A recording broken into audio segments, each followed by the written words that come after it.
Seperti yang sudah saya sampaikan minggu lalu, hari ini kita bertemu kembali dan saya sungguh senang, bersuka cita bertemu dengan Bapak, Ibu, Saudara-saudara, saudara dalam Tuhan, saudara dalam Tuhan.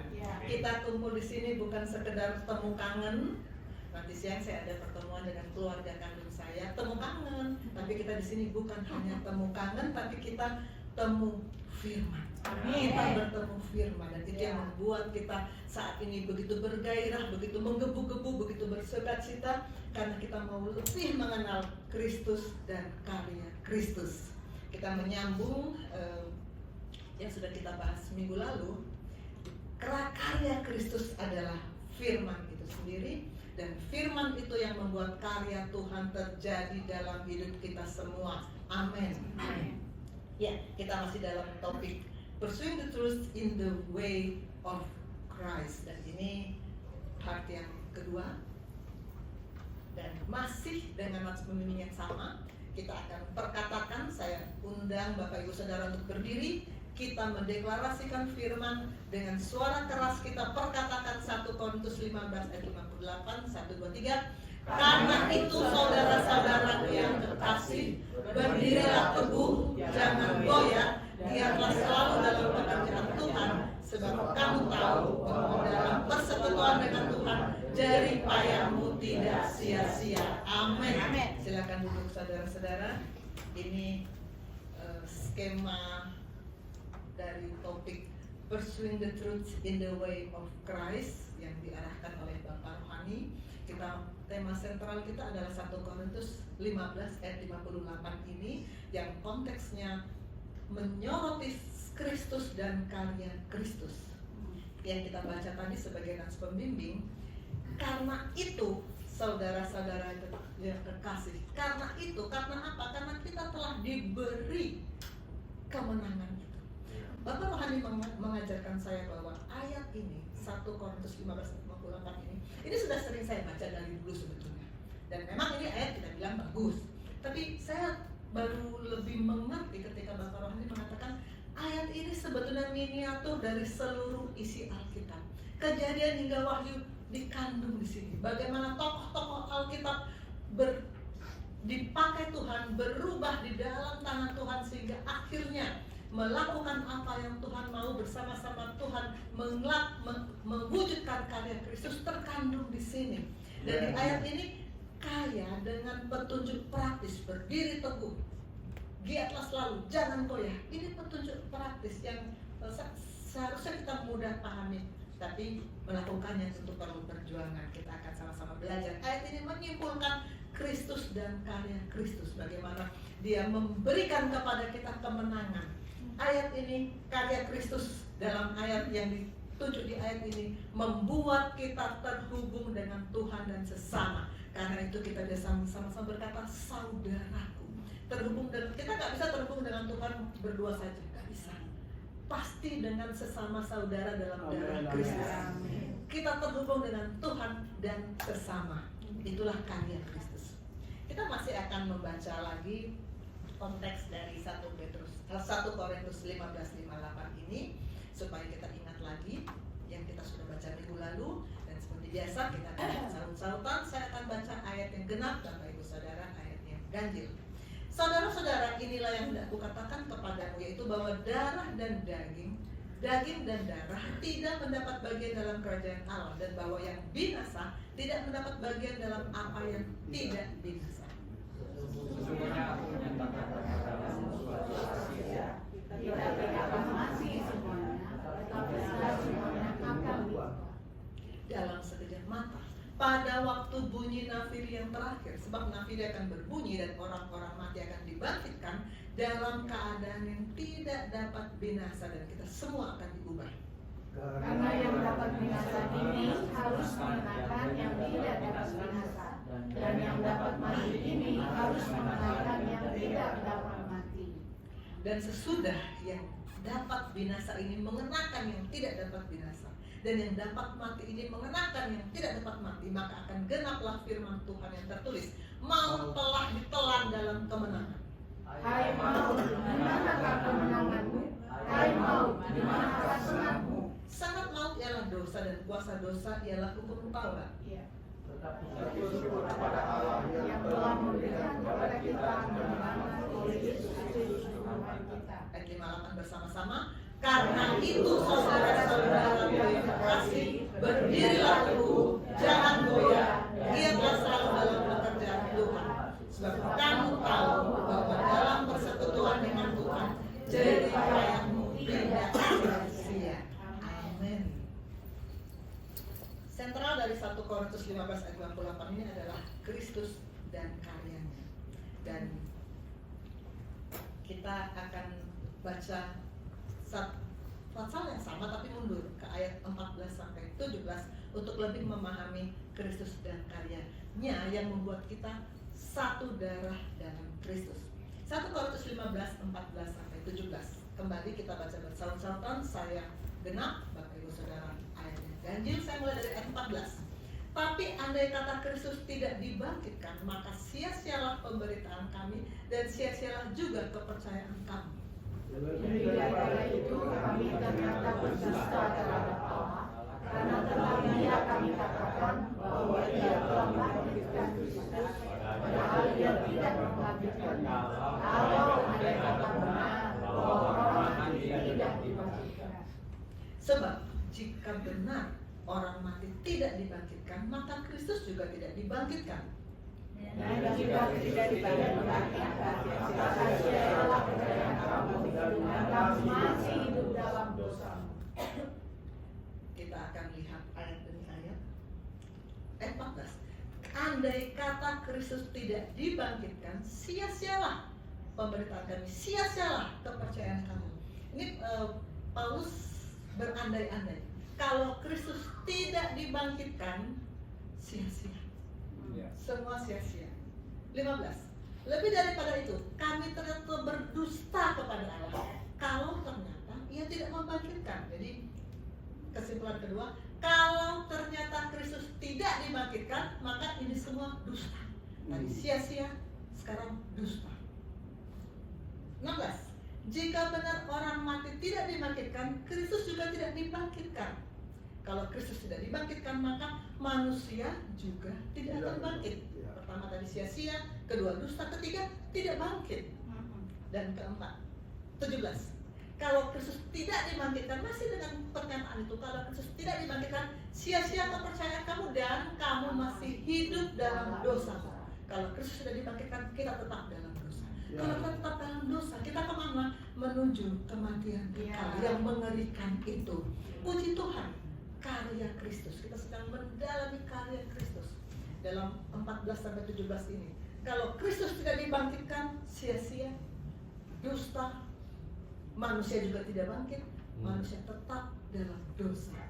Tapi puji Tuhan, Kristus bangkit.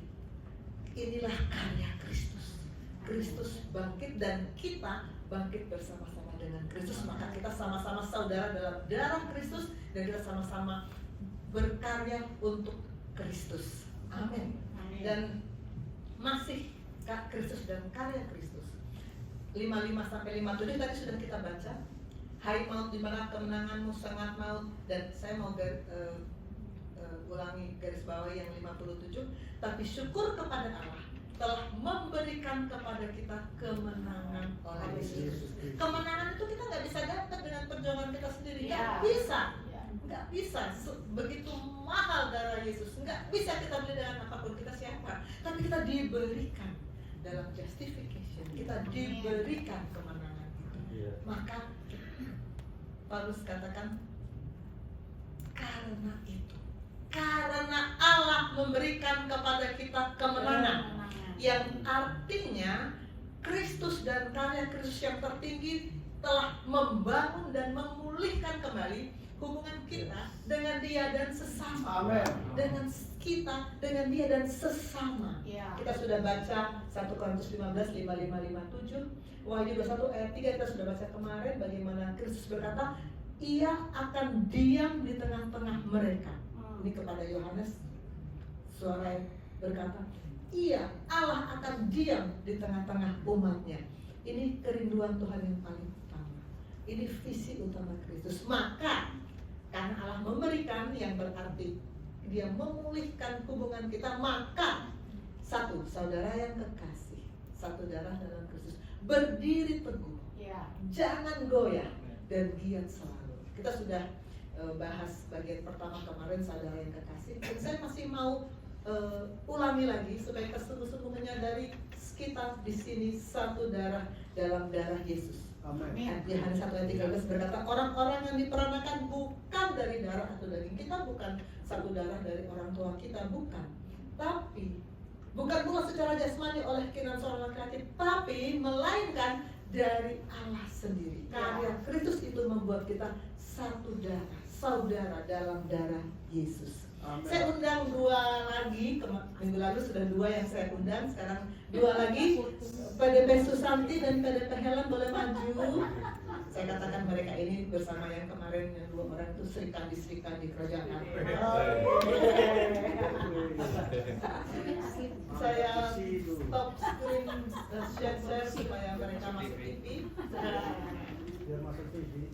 Jangan terhalang kembang. Ini kembang cantik tapi menghalangi. Oke. Kita mulai dari siapa?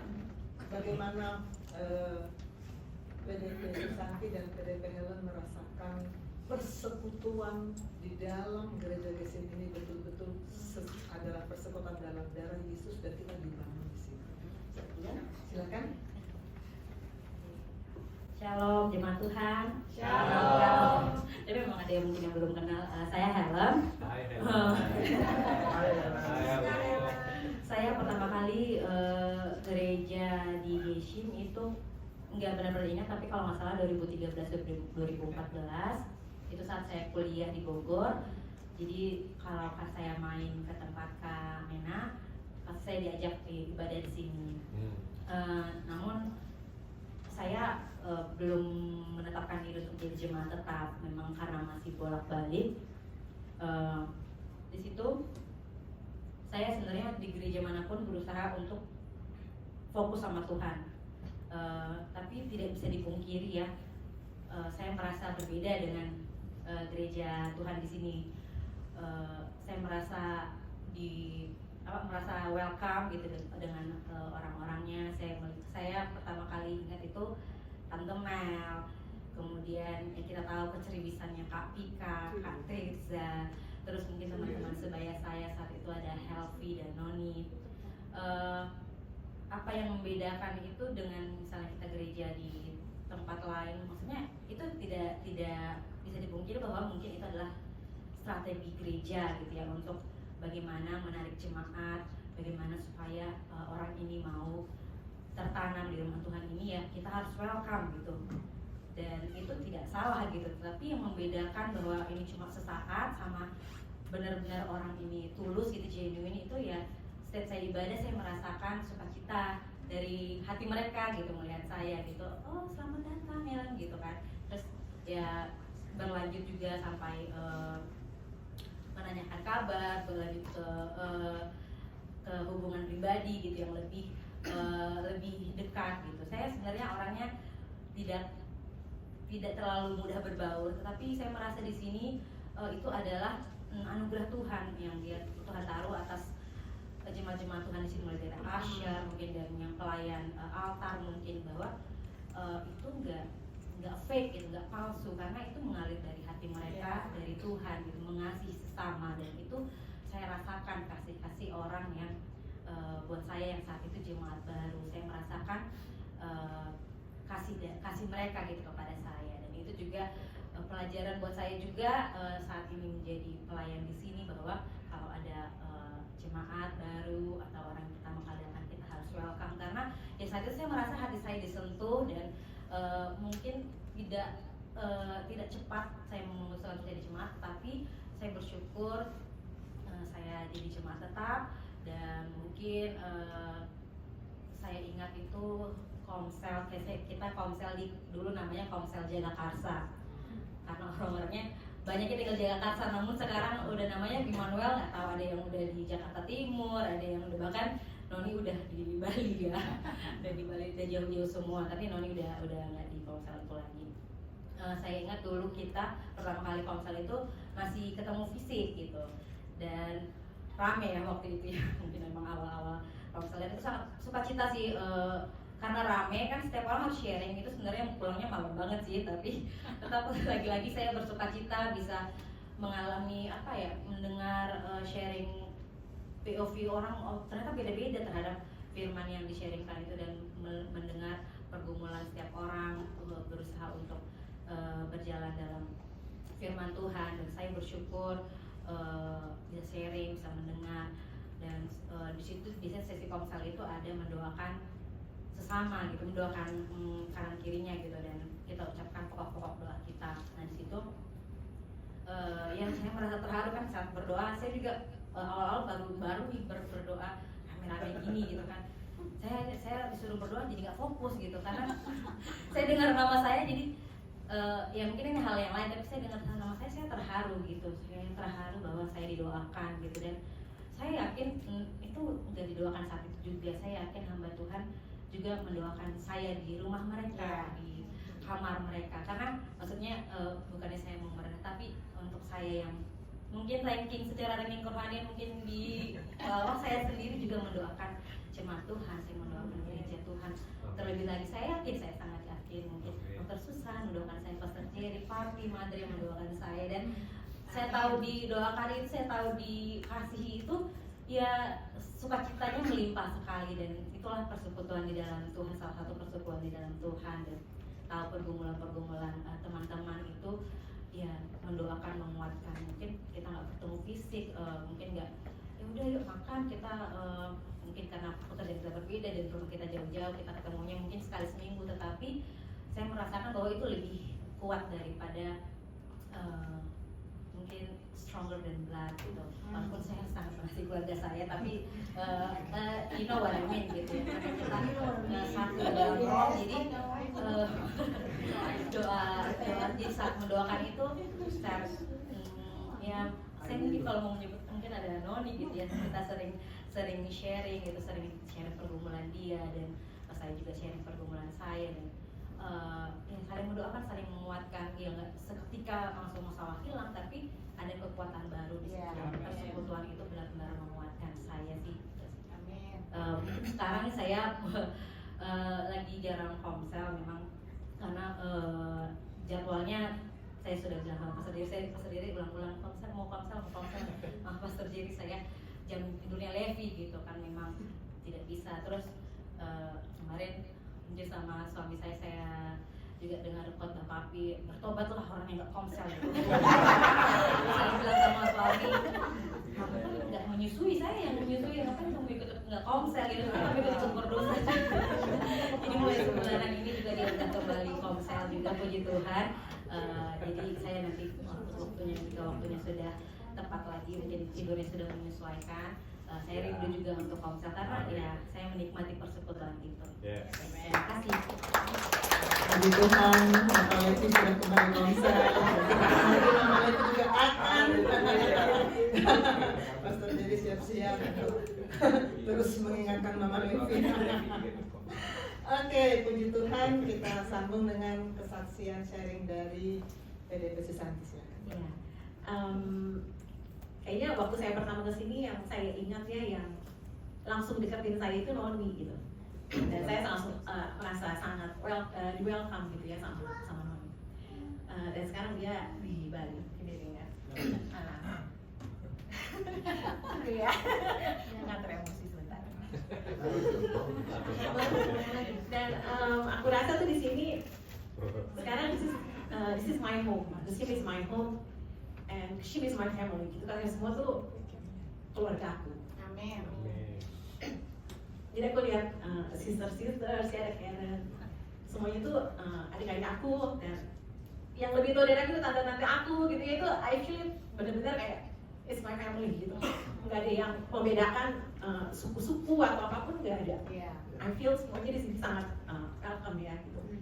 Aku juga bahkan lupa kapan aku sampai nyaman dan panggil Pastor Yosef itu Papi gitu, karena aku sungguh menemukan sosok ayah gitu di sini, karena kan aku juga my father passed away when I was 9 gitu, waktu aku 9 gitu. Jadi aku di sini menemukan sosok yang bisa guide aku gitu, bimbing aku, dan I know keluarga di sini tuh sincerely love me gitu. Aku merasa sekali kayak Pastor Jerry, Ci Elsia, Papi Madre gitu ya, orang-orang yang genuinely I know they care for me gitu, benar-benar care sama aku. Jadi dan dulu tuh pertama-tama mungkin komsel Loren itu baru aku, Cika, terus ya siapa Pastor Jerry gitu ya, baru kita berempat gitu. Tapi dulu itu yang bikin aku sangat bertumbuh dan aku lihat di Bishop itu beda ya komsel itu gitu ya. Dulu aku di gereja lama ada namanya dulu kelompok kecil gitu, tapi tetap beda gitu. Dan sekarang komsel kami makin ramai gitu, dan aku suka cita banget gitu. Kita sama-sama lihat, mungkin kayak tadi Helen bilang ya, lihat POV orang dapat firman dan bagaimana firman itu bekerja dalam hidup mereka sehari-hari dan pergumulan mereka, itu menajamkan aku. Dan kalau orang alami sesuatu tuh aku ikut happy. Misalnya Cika mengalami terobosan di kerjaan itu kayak aku tuh ikut happy gitu, aku ikut happy, I'm happy for her, dan aku merasa Tuhan aku juga pengen alami itu gitu. Jadi FOMO gitu, jadi aku nggak mau ketinggalan gitu rasanya kalau melihat Karen hari ini bisa nari di depan gitu, I'm so proud gitu, I feel like aku happy banget gitu. Dan kalau aku lihat saudara-saudaraku yang lain, teman-temanku yang lain bisa melayani sekarang lebih lagi gitu ya, sekarang udah ada yang jadi koordinator di panitia, itu I'm so proud gitu, I'm so happy gitu. Aku bersyukur melihat teman-teman saudara-saudaraku yang kita sama-sama kejar Tuhan dan sama-sama melihat bertumbuh gitu, dan sungguh-sungguh gitu kejarnya. Aku bisa lihat gitu. Dan itu yang juga jadinya bikin aku selalu nggak mau kalah gitu. Aku nggak boleh santai gitu. Aku juga mau kejar Tuhan yang serius gitu sama saudara-saudara di sini gitu. Itu yang sangat membangun buat aku di Keshim ini. Kembali ke tempat atau PDP Santi, nggak boleh santai, harus terus berlari mengejar kebenaran. Betul sekali.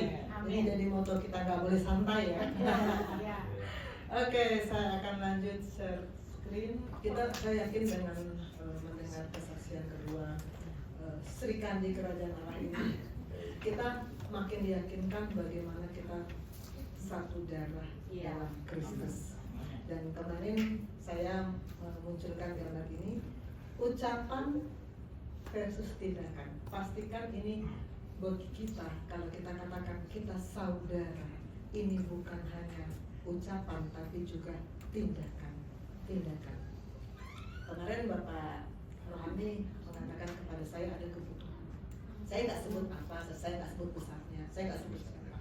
Tapi saya mendengar itu, saya memutuskan untuk, saya nggak bilang gini, baik Bapak, baik Papi, saya berpikirkan dulu, saya lihat berapa saya digerakkan Tuhan, enggak.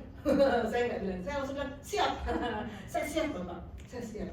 Dan saya katakan pada diri saya, kalau saya mengatakan ini rumah Tuhan di mana saya bersatu saudara dengan saudara-saudara saya di sini, maka waktu, tenaga, uang itu harus saya persembahkan kepada Tuhan untuk pekerjaan Tuhan. Dan saya mengajak kita semua di sini untuk ucapan dan tindakan sama.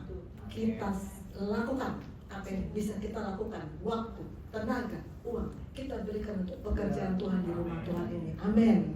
Amin. Bagaimana bisa bersekutu dengan Tuhan dan sesama? Perhatikan kata karena itu. Kata ini menunjuk pada konteks dari teks yang 1 Korintus 15:28 tadi, bahwa Kristus dan karya Kristus, lagi-lagi kita ketemu dengan dua kata itu ya, Kristus dan karya Kristus yang tertinggi itu yang membangun dan memulihkan kembali hubungan kita dengan Dia dan sesama. Dan itu yang bikin kita bisa bersekutu, saling memberi, saling menopang, saling membangun. Persekutuan dengan Kristus, pertama dibangun di atas dasar firman, dan kedua cirinya, sifatnya adalah berdiri teguh, tidak goyah dan giat. Kita sudah baca part yang pertama kemarin, kita sudah baca ayat ini, dan kita sudah sama-sama belajar bagaimana manusia yang mendengar firman. Ada banyak manusia yang tidak dengar firman. Manusia yang mendengar firman itu dibagi dua, yang bijaksana dan yang bodoh. Yang bijaksana adalah yang mendengar dan melakukan. Ini akan seperti orang yang membangun rumah di atas batu. Sebaliknya yang bodoh adalah yang mendengar tapi tidak melakukan. Ini seperti orang yang membangun rumah di atas fasir. Ini pengajaran yang kemarin kita sudah dapatkan dalam part yang pertama. Kedua, berdiri teguh, tidak goyah dan giat. Ini petunjuk praktis, ini hal praktis. Ini menjadi sifat kalau kita mengejar kebenaran di dalam jalan Tuhan. Dari 1 Korintus 15 ayat 28 tadi. Saudara yang kekasih, berdiri teguh, jangan goyah giat selalu. Tadi kita sudah yang bagian pertama, saudara yang kekasih. Sekarang kita akan bicara soal berdiri teguh. Berdiri teguh. Ini gambar ini pernah saya tayangkan 2 tahun lalu. Ini Bapak masih ingat ini? 2 tahun lalu saya sekeluarga dengan papi sekeluarga tadinya ke Faroe Island, lalu sempat beberapa negara di Eropa kita mampir, dan ini di Paris. Tanpa sengaja kita menemukan istana ini. Kita dalam agenda kita hari itu nggak ada kunjungan ke istana, tapi tanpa sengaja ketemu, dan ini istana yang sangat indah, luar biasa, yang kita jadi lama betah di dalam di dalam istana itu. Ketika memasuki ke istana, gerbang pintu masuk istana ada penjaga. Penjaga ini berdiri teguh, tidak bergeming. Saya nggak tahu ya, kalau ada nyamuk dikit dia bergerak. Tapi dia benar-benar, dan setiap saya lihat posisinya nggak berubah. Berdiri teguh, karena dia ditugaskan untuk menjaga istana itu. Berdiri teguh. Bandingkan dengan orang yang leyeh-leyeh, santai-santai. Mana yang bisa dipakai untuk menjaga istana? Pasti yang berdiri teguh. Mazmur 1 ayat 1, kita semua sudah hafal ayat ini, kita sudah sering bahas. Berbahagialah orang yang tidak berjalan menurut nasihat orang fasik, tidak berdiri di jalan orang fasik, tidak duduk dalam konflik. Kalau kita berdiri teguh, kita tidak akan terpengaruh sekitar kita yang nasihat orang fasik, yang jalan orang berdosa, yang kumpulan pencemooh. Teguh, tidak terpengaruh lingkungan sekitar. Karena seperti saya katakan minggu lalu, kalau kita berhenti, istirahat sejenak dari mengejar kebenaran, dunia menarik kita. Dunia ini selalu siap menunggu kapan kita istirahat, kapan kita lengah, kapan kita berhenti berdiri teguh. Kita langsung ditarik ke dunia, ke semua masa. Berjalan menurut nasihat orang fasik, berdiri jalan orang berdosa, duduk dalam kumpulan pencemooh. Itu akan terjadi kalau kita berhenti berdiri teguh. Kita harus sungguh-sungguh memastikan bahwa kita berdiri teguh, tidak terpengaruh dengan orang fasik di sekitar kita, tidak terpengaruh dengan pergaulan di sekitar kita. Belum lama Papi kasih inspirasikan di grup, pergaulan yang buruk merusak kebiasaan yang baik. Itu sudah dirasakan betul oleh kedua anak saya. Mereka pernah bergaul dengan orang-orang yang buruk.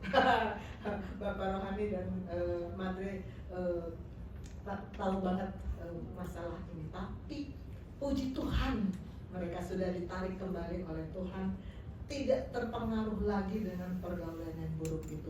Tadi Talita bilang, saya tidak berhubungan lagi dengan orang-orang itu. Ya, karena kalau kita berhenti mengejar Tuhan, kanan kiri kita yang menarik kita dan membuat kita tidak lagi berdiri teguh. Pastikan kita berdiri teguh. Kata teguh dalam bahasa Ibrani adalah aman atau kasab, tapi yang paling sering digunakan adalah aman, berarti setia. Ternyata teguh itu diartikan setia, stabil, kokoh. Jadi kalau teguh adalah setia, dan kita belum lama kan belajar tentang setia dalam 4 sesi di bulan September, Oktober, November. Kita bicara tentang setia. Kita semua sudah sama-sama memahami bahwa setia itu harus dibuktikan. Saya katakan, saya masuk sini, saya baru 2014 akhir sih, tapi 2015. Dan sampai sekarang, puji Tuhan, saya tidak ada sedikit pun niat untuk boro-boro niat, mikir aja enggak untuk meninggalkan gereja ini, karena saya sungguh-sungguh merasakan bagaimana bertumbuh dan mengalami berkat Tuhan di gereja ini, dan saya sungguh bersyukur bahwa ini pun disaksikan oleh kedua serikat di kerajaan Allah tadi, dan 2 lagi dalam ibadah yang sharing yang kemarin. Kesetiaan itu harus dibuktikan. Saya katakan sampai sekarang saya setia, ya. Tapi tahun 2030 nanti saya juga masih harus terus buktikan bahwa kita setia. Berdiri teguh itu harus setia. 3, jangan goyah. Jangan goyah. Tadi Pastor Jerry di ibadah pembukaan, kenapa Tuhan bilang jangan goyah? Berarti kita bisa goyah. Iya betul, bisa goyah. Kalau saya baca di kamus, jangan goyah dalam bahasa Ibrani adalah altimot, yang berarti jangan goyah atau jangan bergelanggang. Saya bingung lagi apa bergelanggang. Saya buka lagi apa bergelanggang. Tidak goyah, tidak bergelanggang artinya tidak goyah, tidak terpengaruh, tidak terganggu. Artinya stabil, kuat, tidak terpengaruh oleh keadaan sekitar. Jadi simpelnya jangan goyah adalah stabil, kuat.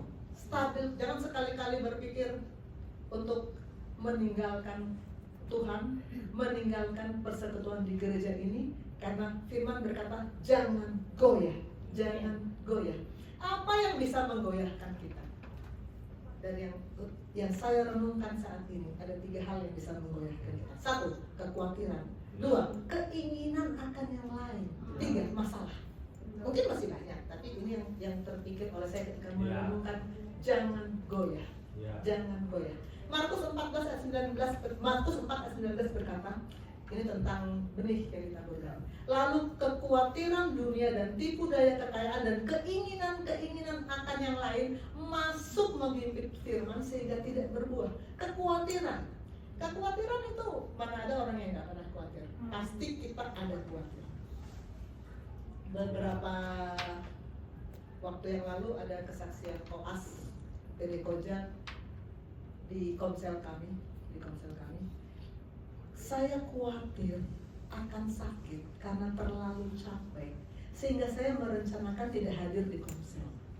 Sepertinya sepele, cuma nggak hadir di komsel aja, tapi itu buat dia pengalaman rohani yang membuat dia merasakan bagaimana Tuhan bekerja. Dia khawatir dan dia berniat nggak ikut komsel, biar dia bisa tidur lebih cepat. Karena komsel kami ketika itu karena koasnya banyak, jadi sampai 2 jam. Karena koasnya banyak, dia merencanakan nggak ikut, dia bisa tidur lebih cepat karena khawatir sakit. Tapi kemudian kita kan punya free will ya. Ada keinginan daging, ada keinginan firman. Puji Tuhan, keinginan firman yang menang. Dia free will saya arahkan untuk keinginan firman. Firman berkata apa? Carilah dahulu kerajaan Allah dan kebenarannya, semuanya akan ditambahkan. Termasuk kesehatan, kekuatan, keberhasilan ditambahkan. Maka dia bilang saya akan tetap ikut komsel. Maka di komsel dia bersaksi, saya memutuskan ikut komsel. Dan puji Tuhan dia nggak sakit, biarpun tidur larut gara-gara ikut komsel. Kekhawatiran itu cuman khawatir itu kan tidak terbukti. Cuman khawatir. Tapi pasti itu akan ditutupi oleh janji Tuhan, cari dahulu kerajaan Allah. Keinginan akan yang lain. Dulu saya punya banyak keinginan. Pengen bikin konten-konten yang heboh di media sosial.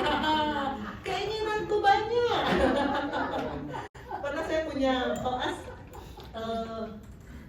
airdrop. Nama airdropnya adalah All About Me. Kan saya kalau kirim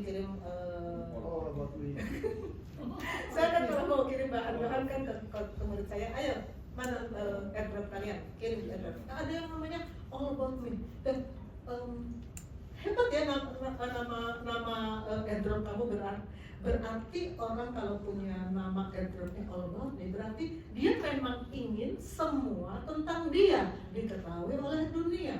Itu pasti orang yang punya banyak keinginan akan yang lain. Banyak. Saya ingin dunia melihat saya bahwa saya bisa, bahwa saya mampu, saya punya bakat. Keinginan akan yang lain. Karena ketika itu kita sedang dalam tema besar Christ is the center. Christ is the center itu membuat akhirnya sesudah dia mengikuti ibadah di sini selama 2,5 bulan, akhirnya dia mengubah menjadi all about Jesus. Ya, memang harus begitu. All about Jesus. Kalau keinginan akan kita akan goyah. Kita akan goyah. Keinginan yang lain, kekhawatiran menghimpit firman sehingga tidak berbuah, kita akan goyah. Kekhawatiran, keinginan akan yang lain, masalah. Hal ketiga yang membuat kita goyah adalah masalah. Siapa orang yang nggak punya masalah? Masalah tuh nggak habis-habisnya. Beberapa waktu yang lalu ini juga saya pernah cerita. Saya ketemu dengan koas yang tadinya di IPB Coach. Sekarang dia, saat saya ketemu itu dia sudah di fase anak. Lalu saya, tadinya dia di sini seperti koas yang lain, ikut segala kegiatan, pelayanan pasien, baca firman tiap hari. Itu saya tanya, kamu masih baca firman tiap hari? Ketika saya tanya itu, dia menatap saya dengan pandangan nanar, dengan muka sedih. Dokter, saya ini sedang banyak masalah.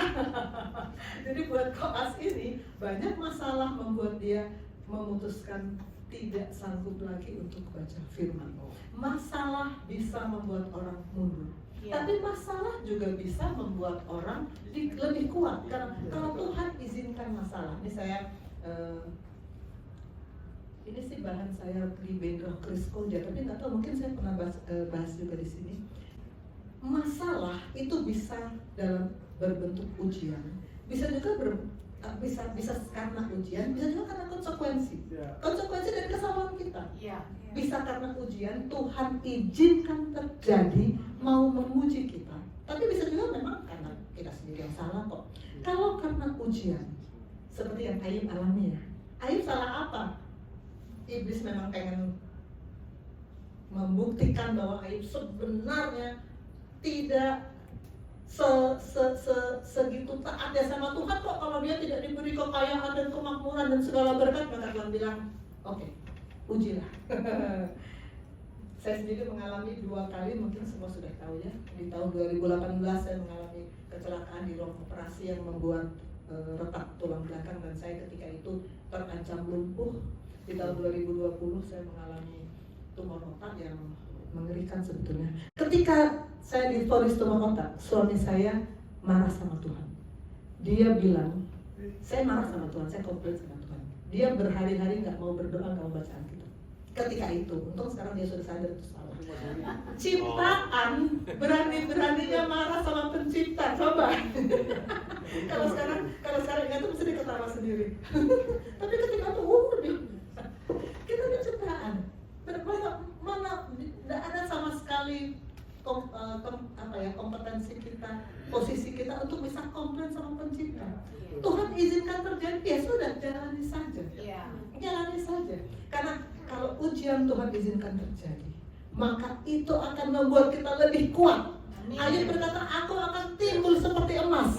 Itu akan membuat kita naik kelas. Sama dengan mahasiswa saya, kalau saya kasih ujian, dia akan naik kelas. Dia akan naik ke stase berikutnya, dia akan naik ke posisi berikutnya sampai dia akhirnya menjadi dokter. Kalau Tuhan izinkan terjadi ujian, puji Tuhan, karena ini akan membuat kita naik kelas. Namun kalau konsekuensi, ini memang salah kita kan. Misalnya, saya terlambat bangun, lalu sepanjang hari Tuhan menguji saya karena saya mengalaminya. Itu bukan Tuhan menguji, itu adalah konsekuensi. Kalau terlambat bangun, ya semuanya berantakan. Itu bukan ujian. Kalau ada konsekuensi dari kelalaian kita, ya sudah, bertobat saja. Bertobat saja. Nggak usah cari-cari alasan, nggak usah benar-benarkan diri. Raja Daud ketika didatangi sama Nabi Nathan, dikasih tahu dosamu ini. Daud apakah berusaha bela diri? Soalnya waktu itu kan aku kan kesepian, aku naik sobat istana, Batsebanya kenapa kelihatan? Apakah Daud bela-bela diri? No, tidak. Dia langsung bilang, aku berdosa. Dia langsung menyesal, minta ampun. Itu yang membuat Daud berharga di mata Tuhan. Itu yang membuat Daud berkenan dari Tuhan. Karena dia langsung minta ampun. Kalau kita melakukan kesalahan, nggak usah bela-bela diri, nggak usah cari-cari alasan, nggak usah, bertobat saja. Bertobat saja. Maka itu akan membuat kita tidak goyah, tidak goyah. Pertama, saudara yang kekasih. Kedua, berdiri teguh. Ketiga, jalan goyah. Keempat, giat selalu. Giat ini berasal dari kata Yunani endinamouste, berarti kuatkan diri, bertekad kuat atau giat. Artinya Paulus menasihatkan orang-orang di Korintus untuk tetap kuat, giat, bertekad kuat dalam pekerjaan Tuhan. Dalam terjemahan bahasa Inggris, giat ini disebut abounding. Giat selalu dalam pekerjaan Tuhan, kalimatnya always abounding in the word of the Lord. itu artinya selalu berlimpah dalam pekerjaan Tuhan, berlimpah. Menurut saya sekarang sih 6 minggu ini kok saya nggak ada. Tapi mereka kalau sudah lewat IPD Koja atau kalau dengar dari kakak tingkatnya, mereka akan mendengar kalimat begini, di IPD Koja itu lebih banyak kegiatan rohani loh daripada kegiatan akademik. Oh, kita ada pemuritan, lalu kita ada permodulan, lalu kita ada present worship, disuruh nari-nari sama dokter, nggak tahu mereka senang atau terpaksa. Disuruh komsel, disuruh pelayanan pasien, datang ke pasien. Sekarang mendampingi Pastor Jerry, mendampingi Pastor Felix. Sekarang nggak ada kelas, Pastor Jerry dan Pastor Felix, puji Tuhan didampingi oleh supir saya. Supir saya, puji Tuhan Kristen dan mengasihi Tuhan, dan sekarang beliau yang supir saya yang mendampingi kedua pastor ini kalau ke pasien. Ibadah Binroh Kris, ibadah di Koja, pas selalu dapat tugas bersaksi. Selalu ada kegiatan, selalu nggak habis-habisnya kegiatan rohani di IPD Koja. Karena memang Tuhan mau kita berlimpah, kita abounding, bukan cuma yang ya sekedarnya, bukan. Tuhan mau kita abounding, berlimpah dalam melayani Dia. Amin. Giat dalam pekerjaan Tuhan itu kegiatan itu digerakkan. Dan ini slide Bapak Rohani.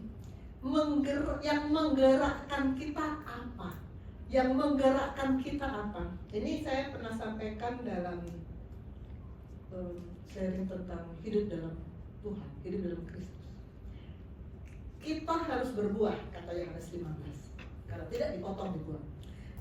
Surga menilai ini perbuatan kita, pelayanan kita ini buah kalau pertama aktivitas kita digerakkan oleh firman. Iya. Talita tadi nari di sini. Kalau saya yang nyuruh dia nggak mau. Kalau PDP Susanti yang suruh dia mau. Itu kalau pagi hari tadi dia tidak baca firman, maka tadi dia nari di sini itu cuman kegiatan biasa. Tidak dinilai tidak dinilai buah oleh surga. Harus dimulai dari firman yang kita dapatkan pagi hari. Firman itu menggerakkan kita, maka itu buah yang diterima di surga. Dan hasilnya dari apa yang kita lakukan, kita WL, memimpin pujian, kita usher, kita musik, hasilnya Tuhan yang dimuliakan, bukan kita yang dipuji. Iya, bagusnya suara WL-nya bukan, Tuhan yang dimuliakan. Kita begitu sungguh-sungguh menyanyi, memuliakan Tuhan dengan hati kita, merasa kita betul-betul bertemu dengan hadirat Tuhan. Ya, kemuliaan Tuhan menjadi hasil. Itu yang membuat pelayanan kita disebut buah yang diminta di Yohanes 15. Yang menggerakkan kita bisa dua, bisa firman, bisa bukan firman. Ini slide dari Bapak Rohani sekian tahun yang lalu. Kalau firman yang menggerakkan kita, maka pastikan kalau kita mengatakan, mengklaim saya digerakkan oleh firman, pastikan kita terima firman tiap hari dan kita mulai hari dengan firman. Amin. Bapak Rohani yang mengajar saya mulai hari dengan firman, menutup hari dengan firman, ya. Tapi kalau tidak dimulai hari dengan firman, maka sepanjang hari kita dengan siapa? Kita dengan siapa sepanjang hari kalau kita tidak mulai hari dengan firman? Kalau yang menggerakkan bukan firman, kalau yang menggerakkan adalah satunya lagi, kedagingan itu, DOSA itu, maka karakteristiknya bagaimana? Saat itu masih bolong-bolong, ini yang paling banyak jadi keluar marah murid-murid saya, masih bolong-bolong. Itu berarti nggak menggerakkan bukan firman. Habit of sin masih dipelihara, masih bohong-bohong putih, masih omong kotor keluar, masih nyontek. Kalau masih mahasiswa, masih sekolah, ada sangat-sangat memasyarakat yang namanya nyontek itu semuanya membukti bahwa bukan firman yang menggerakkan kita. Dan kita bisa bilang, Tuhan kok yang butuh aku, bukan aku yang butuh Tuhan. Ini pernah saya ceritakan sih di gereja saya sebelum ini. Gerejanya begitu besar, jemaatnya begitu banyak, presiden musiknya luar biasa, musiknya bagus, panggungnya bagus, WL-nya bagus, memang bagus, memang orang berbakat nyanyi. Tapi begitu selesai praise and worship, pendeta naik untuk berkhotbah, mereka satu-satu keluar, semua keluar. Semua keluar. Begitu pendeta mau selesai khotbah, mereka baru masuk lagi. Artinya apa? Artinya mereka bilang Tuhan yang butuh saya untuk memimpin pujian, tapi saya nggak butuh Tuhan. Begitu firman datang, mereka keluar. Betapa menyedihkan. Sekarang waktu itu kan saya nggak gitu, waktu itu saya masih belum dimuridkan di sini. Waktu itu saya ya senang-senang aja firman lagu. Firmannya bagus-bagus di gereja itu, lagunya bagus-bagus. Tapi saya tidak menemukan seperti yang saya temukan di sini. Saya tidak menemukan kita sebagai family. Saya tidak menemukan Bapa rohani. Saya tidak menemukan itu. Makanya saya puji Tuhan banget, saya ditemukan Tuhan dengan gereja ini. Tuhan yang butuh aku nggak butuh Tuhan. Begitu firman datang, mereka keluar. Itu digerakkan bukan oleh firman, tapi oleh kemampuan mereka sendiri, kedagingan mereka sendiri. Orang digaji kok gitu ya, supaya aku dipuji, supaya orang tahu kalau aku bisa. Itu bukan firman yang menggerakkan. Itu bukan giat dalam pekerjaan Tuhan. Itu giat dalam kedagingan sendiri. Sebab kamu tahu bahwa dalam persekutuan dengan Tuhan, jerih payahmu tidak sia-sia. Persekutuan dengan Tuhan. Apa itu persekutuan dengan Tuhan? Persekutuan dengan Tuhan itu kalau Bapak Rohani mengajar kita, standarnya adalah intim, bukan sekedar kenal, bukan sekedar tahu. Itu koinonia, berarti persekutuan, komuni, hubungan yang erat dan intim, di mana kita berbagi hidup, tujuan, dan pekerjaan dengan Tuhan. Di Wahyu 23 ayat 1 kita sudah 21 ayat 3 kita sudah saya sudah berkali-kali munculkan ini. Tuhan maunya Ia diam bersama-sama dengan kita, dan itu hanya terjadi kalau kita intim dengan Tuhan. Koinonia, ini yang Tuhan paling inginkan. Ini visi utama Tuhan. Di saat Musa memimpin bangsa Israel dari Mesir ke Kanaan, di padang gurun, Tuhan mau mereka membangun kemah suci, dan Tuhan memberikan kepada Musa, waktu Musa di atas gunung Sinai, Tuhan memberikan petunjuk untuk membuat kemah suci, dan Tuhan bilang, dan mereka harus membuat tempat kudus bagiku supaya aku diam di tengah-tengah mereka. Tuhan mau bait suci itu dibangun, kemah suci itu dibangun. Nanti Salomo bikin bait suci yang permanen, tapi Musa bikin kemah suci supaya apa? Aku diam di tengah-tengah. Tuhan mau diam, itu kerinduan Tuhan.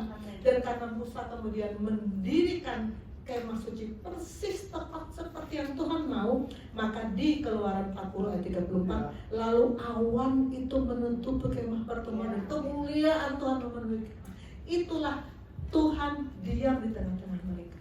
Tapi ini kan hanya bayangan. Apa yang terjadi di sini kan hanya bayangan dari nanti yang betul-betul akan kita alami di kekekalan nanti bersama-sama dengan Tuhan. Amin. Tuhan bilang, aku diam di tengah-tengah mereka. Ini kita lihat dua gambar. Gambar yang ini cerita murid ya, gambar yang satu murid sekolah. Coba kita ingat-ingat waktu kita SD, SMP, SMA. Kalau lagi guru gak ada, kita kan kayak begitu ya sebenarnya. Kita kan kayak gak sebelah kiri, liar semua. Kalau lagi gak ada guru, liar semua. Tapi kalau ada guru, begitu tertib. Saya pernah alami ini waktu saya ngajar di kampus sekian tahun yang lalu. Entah kenapa pembuatan jadwal tiba-tiba ada bentrok dua kelas yang saya sama-sama ajar, tapi overlap. Jadi pada jam yang sama saya mengajar di situ, ngajar di situ juga. 4 jam di kelas A, 4 jam di kelas B. Tapi overlap jamnya. Saya pikir bagaimana caranya ini? Karena itu ada kurikulum baru, kurikulum lama gitu. Terus akhirnya saya bilang, oke, saya punya koas. Koas kan kalau yang sedang di kelas kan belum masuk koas, masih kita bilang masih mahasiswa. Kalau koas kan sudah dokter muda. Oke, untuk sementara saya ngajar di sini, saya kasih tugas buat yang sini. Koas saya suruh mensupervisi, saya suruh bikin foto-foto untuk melihat bagaimana suasana ketika mereka belajar. Saya ngajar di sini. Selesai ini yang saya kasih tugas, saya pindah ke sini. Nah, ternyata begitu saya masuk, yang saya lihat kayak begini. Dan mereka nggak tahu kalau saya suruh foto itu kamera saya, mereka nggak tahu. Jadi ketika saya lihat foto-fotonya wah luar biasa, mereka lagi berhura-hura. Saya bukan salah sebetulnya, saya jadi bukan buruk, saya sih nggak marah, cuma saya merasa lucu, tapi saya merasa memang begini ya kalau nggak ada guru. Mereka betul-betul pada lepas kendali semua. Sesudah saya masuk dan kemudian mulai mengajar, kembali barulah tertib seperti sebelah kanan. Nah, kalau Tuhan ada di tengah-tengah kita, bandingkan dengan kalau Tuhan nggak ada di tengah-tengah kita, seperti apa? Kalau sebelah kiri guru aja nggak ada kayak begini, bagaimana kalau Tuhan? Iya, betul. Kalau guru ada langsung teratur, bagaimana kalau Tuhan? Ya. Sadar nggak kita kalau di sini saat ini Tuhan ada di tengah-tengah kita, dan itu akan membuat hadiratnya betul-betul bekerja untuk kita, dan itu akan membuat kita terhubung dengan surga. Allah ada di tengah-tengah kita. Amin. Dan dalam persekutuan dengan Tuhan, jerih payahmu tidak sia-sia, tidak sia-sia. Jerih payah tidak sia-sia. Di kamu saya baca, jerih payah itu dari kata kopos yang berarti pekerjaan yang melelahkan, usaha yang keras. Jerih payah itu memang capek, memang capek. Saya dalam pekerjaan saya sebagai dokter, saya harus katakan bahwa pekerjaan saya memang melelahkan, ya, karena membutuhkan effort. Jadi saya bukan duduk di balik meja lalu hanya memeriksa dokumen-dokumen, bukan. Saya betul-betul harus datang dari bangsal ke bangsal, memeriksa, lalu kemudian saya harus betul-betul mengerjakan tindakan endoskopi, USG, semua tindakan fisik yang memang berat. Dan saya selalu bangun jam 4 pagi, saya sudah sering ceritakan ini. Alasan pertama karena saya mau punya waktu untuk Tuhan, dan alasan kedua supaya saya jalan ke rumah sakit belum macet. Dan saya sepanjang hari memang tidak ada istirahat. Sering ada rekanan yang bilang gini, dokter jam makan siang jam berapa? Ayo kita makan siang yuk di Kelapa Gading. Saya bilang, aduh kagak bakal bisa. Gak ada sama sekali jam makan siang yang ada. Saya cuma curi-curi waktu untuk sekedar ganjil-ganjil perut, karena betul-betul pekerjaan saya gak ada berhenti. Sampai pulang malam hari sekitar jam 8 mungkin. Lalu kemudian masih doa keluarga, masih segala macam urusan. Saya umumnya bisa betul-betul tidur jam 11. Tapi nanti jam 1, jam 2 saya bisa ditelepon konsul. Jadi fisik saya katakan ini memang berat. Ini memang berat. Memang jerih payah yang memang kita jalani, dan mungkin banyak dari kita semua yang juga dalam pekerjaan sehari-hari memang jerih payah. Tetapi yang Tuhan maksud jerih payah ini bukan cuma kerjaan fisik kita, tapi juga bagaimana kita tadi berlimpah dalam mengerjakan pekerjaan Tuhan. Itu juga jerih payah. Itu juga jerih payah. Dan Tuhan katakan tidak sia-sia. Tidak sia-sia. Dalam 1 Korintus, kata sia-sia dalam kamus dikatakan berasal dari kata Yunani yang kafos, yang berarti kosong, hampa, tidak berguna, sia-sia. Pernah nggak kita mengerjakan sesuatu tapi sia-sia? Kalau kita kerja rutin tiap hari itu kan judulnya kan cari uang, kan nanti kita di akhir bulan dapat gaji, itu kan nggak sia-sia. Tapi pernah nggak kita mengerjakan sesuatu yang kita rasa, aduh, tahu gini saya nggak kerjain, sia-sia. Saya pernah saya kan sering memberi edukasi, ceramah, health talk di berbagai company. Dan karena saya suka ngajar, jadi mereka juga sering undang saya. Lalu suatu saat ada company yang minta saya bikin bahan ceramah, dan kalau saya bikin bahan, saya selalu sungguh-sungguh. Saya nggak pernah asal-asal, saya selalu sungguh-sungguh. Seperti sharing di sini pun semua tulisan, semua gambar itu saya bikin sungguh-sungguh. Jadi saya sudah bikin sungguh-sungguh bahan untuk ceramah yang mereka minta ini.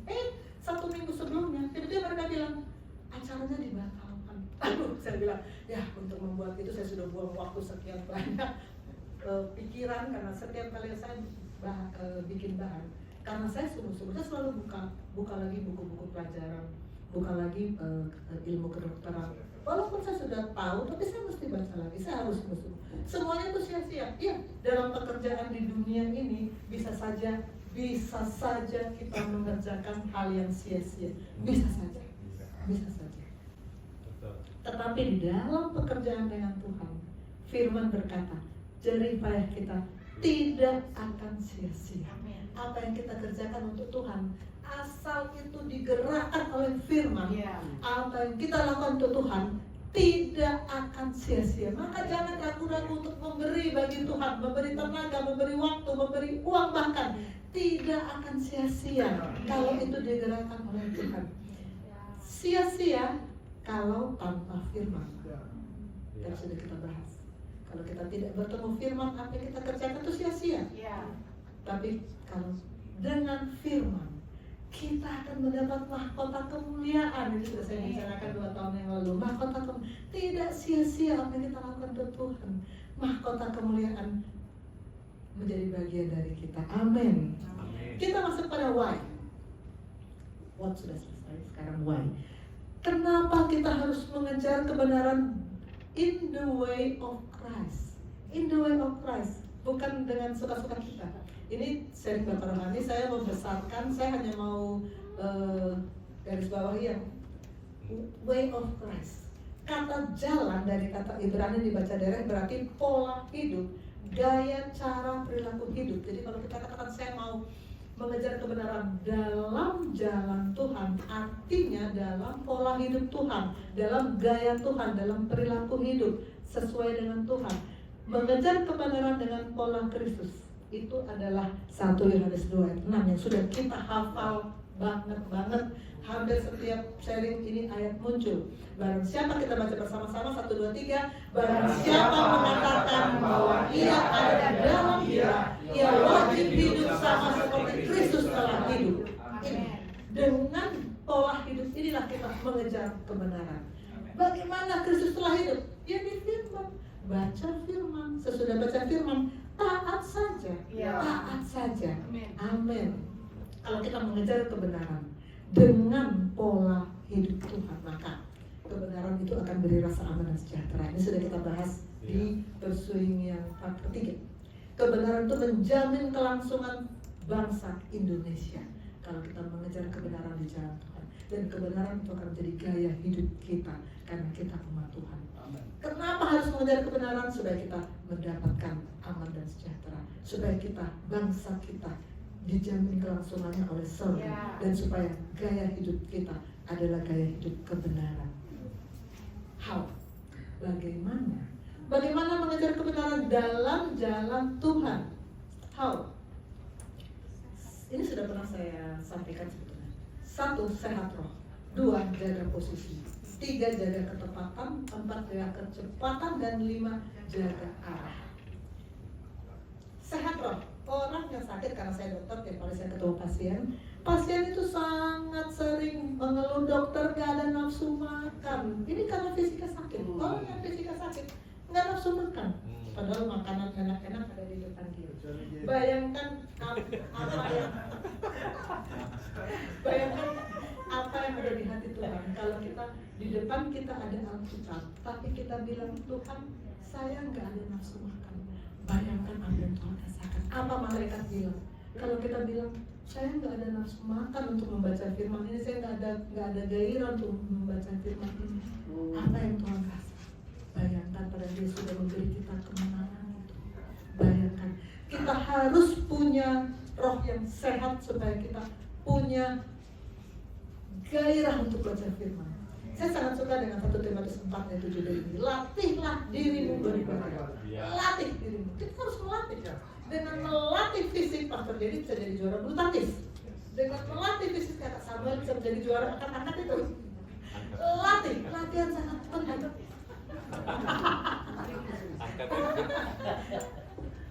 Bu, kembaran saya juga angkat-angkat, saya lihat di Instagramnya. Itu karena latihan.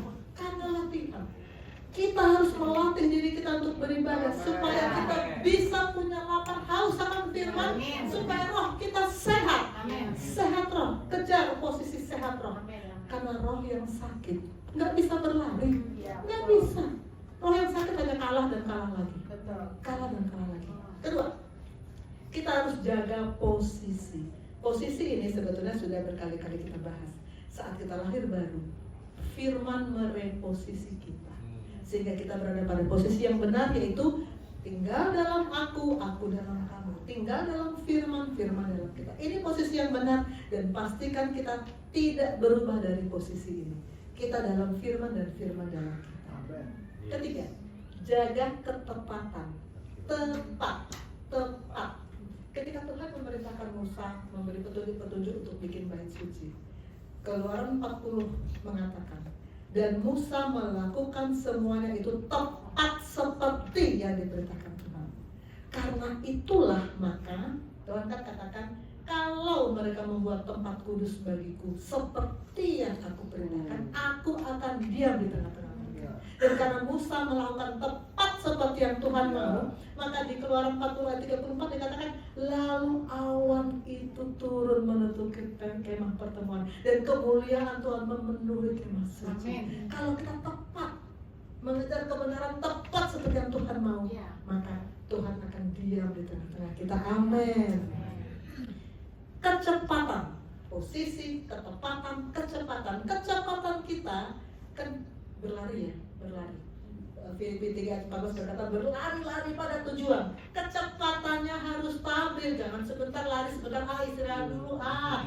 Jangan kendor.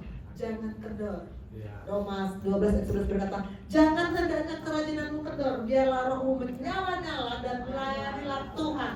Jangan berhenti berlari, jangan kendor, menyala-nyala, layani Tuhan. Amin. 3, jaga arah. Jaga posisi, jaga kecepatan, jaga ketepatan, jaga arah. Arahnya harus betul, jangan melenceng sekalipun.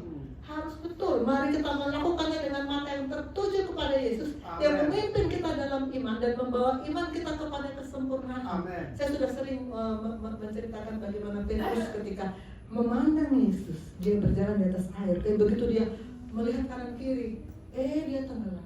Sebaliknya Daud berkata, mataku memandang Tuhan dan aku hidup dalam kebenaran Tuhan. Mataku tertuju kepada Tuhan, itu yang berkenan kepada Tuhan. Amen. Arah. Ini tindakan yang saya lakukan di rumah sakit. Ini mula-mula saya kasih anestesi. Kemudian di tempat yang sama saya mau tusukkan jarum yang besar. Kalau saya sedikit meleset, dia pasti teriak kesakitan. Nah disinilah arah itu menusuk jarum itu harus tepat dalam. Ini pasien yang sakit liver yang tadinya udah perut besar, sesudah dikempesin kempes. Pernah saya punya pasien, saya kempesin perutnya. Di sebelahnya pasien penyakitnya sudah datang, perutnya juga besar. Penyakitnya banyak, bukan liver. Dokter, saya juga mau. Karena yang sebelah ini tadinya betul-betul begini, kempes. Karena kita keluarkan. Pernah keluar 14 liter air keluar, maka dia langsung kempes. Sebelahnya minta dikempesin, padahal penyakitnya beda. Ini juga penyakit. Harus persis. Kita menusuk jarum itu harus persis di tempat kita kasih didokain. Begitu juga kita dalam kita berlari mengajar kebenaran harus persis, tidak boleh meleset sedikit pun. Kalau meleset berarti kita tidak mendapatkan tujuan Tuhan. Amin. Kita akan masuk dalam kesimpulan. Saya mengundang Talita dan pastor kesayangan saya untuk maju ke depan. Kita akan bersama-sama menyanyikan lagu Mengejar Hadirmu. Namun kita sementara saya akan bacakan kesimpulan. Pertama, dalam kita mengejar kebenaran di dalam jalan Tuhan, pertama, kita harus menyadari kita ini semua saudara dalam darah Yesus. Kedua, kita berdiri teguh. Ketiga, kita jangan goyah. Dan empat, kita giat selalu dalam pekerjaan Tuhan. Mari terus mengejar kebenaran Tuhan. Kita menyanyikan mengejar hadirmu. Hadirmu saya ganti dengan kebenaranmu.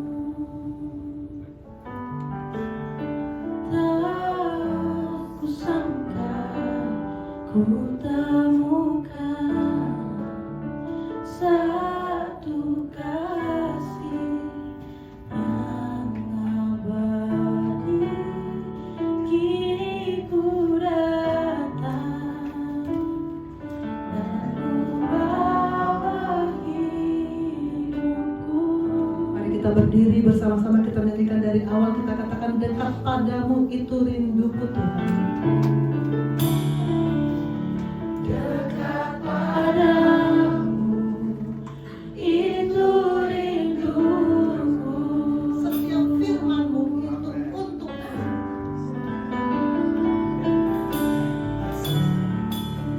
setiap firman-Mu itu untukku. Tak sangka ku temukan satu kasih yang abadi. Kini ku datang dan ku bawa hidupku.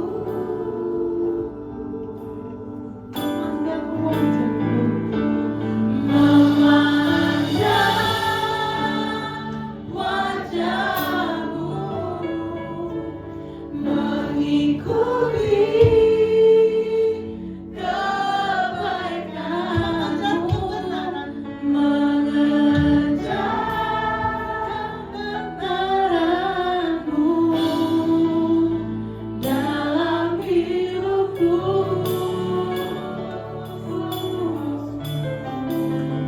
Membawa sembahku, menyatakan kebesaran-Mu, mengejar kebenaran-Mu dalam hidupku. lagi memandang wajah-Mu, ikuti kebaikan-Mu. Memandang wajah-Mu, mengikuti kebaikan-Mu, mengejar kebenaran-Mu dalam hidupku.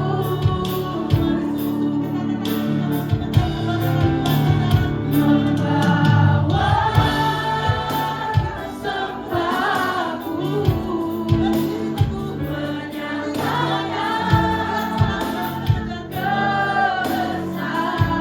kebesaran-Mu, mengejar kebenaran-Mu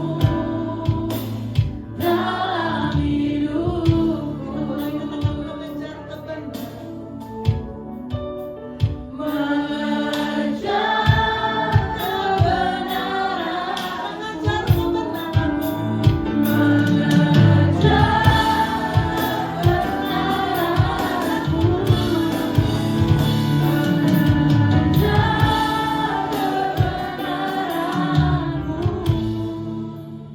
dalam hidupku. Mari kita berdoa. Bapa di surga, kami mau siap untuk berlari, mengejar kebenaran di dalam jalan Tuhan.